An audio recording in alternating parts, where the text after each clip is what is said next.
अस्सलाम वालेकुम, you are watching point blank with Luqman. मेरा नाम मुबशर लुकमान है। आज लंदन के अंदर हम MQM के कायदे तहरीक अल्ताफ हुसैन साहब के साथ हैं और उनसे मैंने करनी है बड़ी खास बातें। आपका बहुत बहुत शुक्रिया कि आपने टाइम दिया। मुझे पता है कि बड़ा बिजी शेड्यूल है। आपके ऊपर लगे हुए इल्जामात 18 साल के बाद साफ हो गए जब ब्रिगेडियर इम्तियाज ने एक प्रोग्राम में आके कहा कि जुनापुर का नक्शा जो था वो सिरे से था ही नहीं। फिर ब्रिगेडियर हारून ने कहा कि वो नक्शा बांटने वाले नहीं थे। मैं यहाँ पे ना नक्शे की कंट्रोवर्सी में पढ़ना चाहता हूँ, ना मैं कोई पॉलिटिकल पार्टीज की लड़ाइयों में पढ़ना चाहता हूँ। मैं जरा MQM को समझना चाह रहा हूँ कि MQM की जरूरत क्या पड़ी बनाने की। और जब आप आए, मतलब आपका, अगर मैं, आप मेरी बात का बुरा तो नहीं बनाएंगे, मैं लो मिडिल क्लास से आप लोग सार उठाते हुए ऊपर आ गए, बड़े बड़ों को आपने चैलेंज कर दिया, इतने इल्जामात भी लगे, ये सफर तय करने की नौबत क्यों पड़ी? मुबशर भाई, ये तो इतनी तवील दास्तान है कि उसकी तफसील में जाना इस मुख्तसर वक्त में, क्योंकि टाइम कंस्ट्रेंट्स होते हैं हर किसी के, बहुत मुश्किल है। लेकिन बुनियादी तौर पर मैं चलता हूँ जितनी जल्दी मैं बता सकूँ कि जामिया कराची में जब मैंने कदम रखा तो मैंने वहाँ पे मुख्तलिफ जमातों के बैनर्स देखे।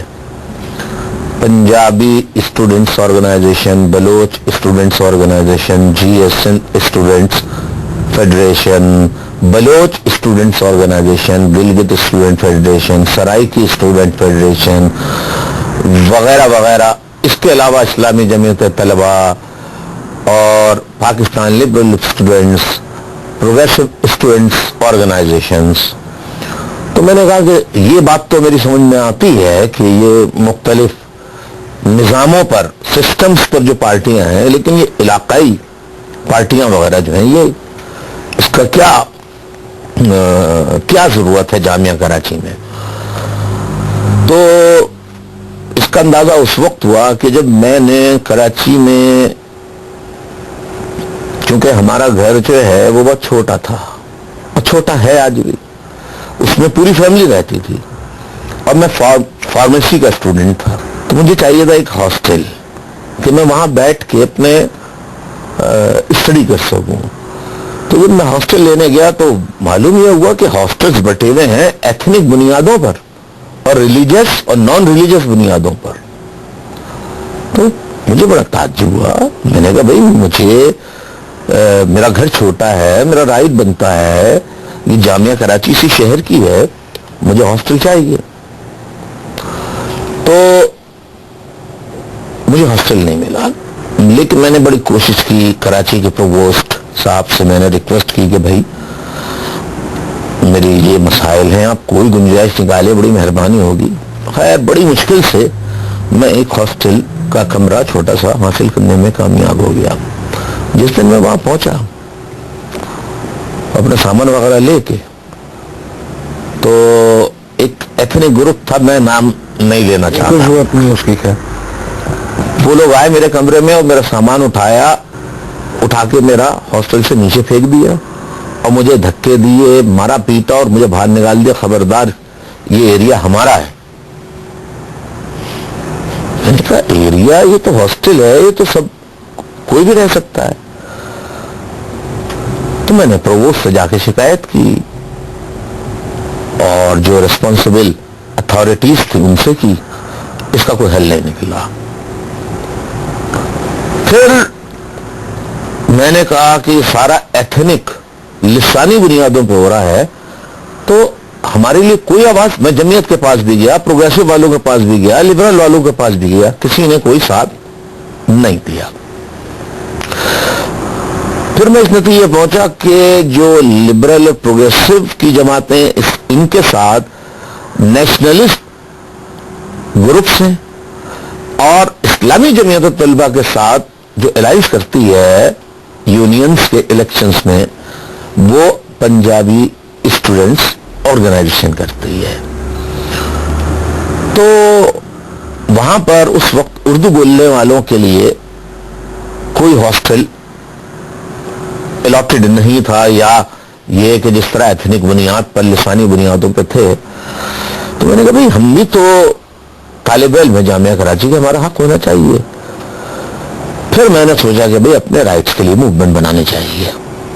پھر میں نے آل پاکستان مہاجر اسٹوڈنٹس آرگنائزیشن 11 جون 1978 کو بنائی، اور آہستہ آہستہ وہ ترقی کرتی رہی.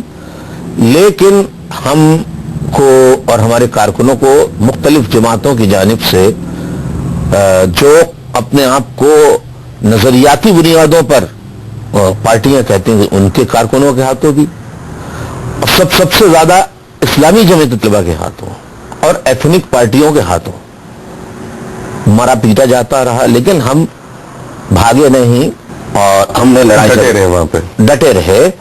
اور جو نیو ایڈمیشنز وغیرہ جب ہوتے ہیں تو طلبہ تنظیمیں اپنے اپنے اسٹالز لگاتی ہیں، تو ہم بھی لگاتے تھے گائیڈ نیو کامرس کے لیے. ایک سال گزر گیا، 78 79 میں مجھے ضیاء الحق اس وقت دور حکومت میں تھے، یعنی ماشاء اللہ ایڈمنسٹریٹر تھے، چیف آف آرمی اسٹاف تھے، اور ماشاء اللہ انہوں نے امپوز کیا ہوا تھا. تو 79 میں میں نے ریپیٹریشن آف اسٹینڈرڈ پاکستانیز جو بنگلہ دیش کے 66 کیمپوں میں محصور ہیں، ان کو وطن واپس لانے کے لیے ایک مظاہرہ قائد اعظم کے مظاہرے کے سامنے دوسری جماعتیں بھی کر رہی تھیں جو ریپیٹریشن چاہتے تھے، ان کے ساتھ مل کے میں نے مظاہرہ کیا. مجھے وہاں سے گرفتار کر لیا گیا، اور یہ آپ کی پہلی گرفتاری تھی؟ 14 اگست 1979. اور میرا ٹرائل جنرل ضیاء الحق کی فوجی عدالت سمری ملٹری کورٹ میں چلا. اچھا، وہ سمری ملٹری کورٹ میں کا مجھے تجربہ تو تھا نہیں، اس سے پہلے کسی کورٹ کا تجربہ تھا، کیونکہ ہمارے یہاں کوئی سیاست میں نہیں تھا.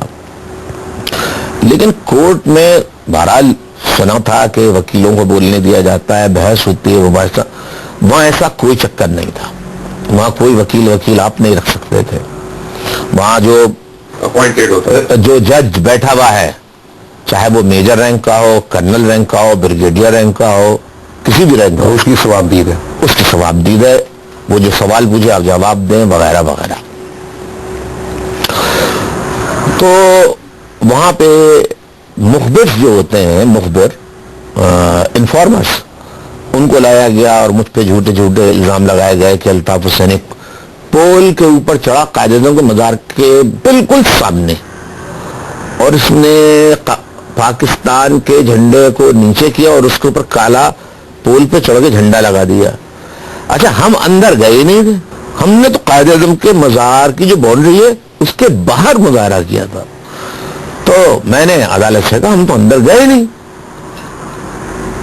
مجھے ڈانٹ پڑی، آپ خاموش رہے.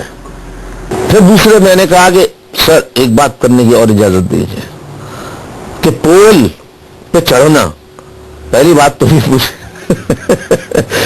مجھے پول پہ چڑھنا ہی نہیں آتا، تو میں پول پہ کیسے چڑھوں گا.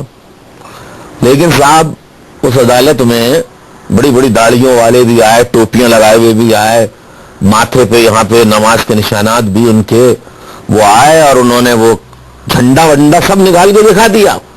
اور میں نے کہا کہ میں کراس کرنا چاہتا ہوں. جب میں نے کراس کرنے کی کوشش کی اور کچھ سوالات، پھر مجھے سمری ملٹری کورٹ کے جو میجر صاحب تھے، کرنل صاحب تھے، جو ہیڈ تھے، جو اس کے جج تھے سمجھ لیجئے سمری ملٹری کورٹ کے، فوجی عدالت کے، انہوں نے منع کر دیا، یہ سوال صحیح نہیں ہے. میں نے کہا یہ بھی صحیح نہیں ہے، وہ بھی صحیح نہیں ہے، تو پھر آپ کا جو دل چاہے آپ کرتے رہے، میں کچھ سوال ہی نہیں کرتا. خیر وہ سنتے رہے. کچھ دن بعد انہوں نے 9 مہینے اور 5 کوڑوں کی مجھے سزا سنا دی سمری ملٹری کورٹ سے. سننے کے بعد میں نے کہا thank you very much, bye. اور کیا کر سکتا تھا، کیونکہ آرگومنٹ نہیں چلتے سمری ملٹری کورٹ میں.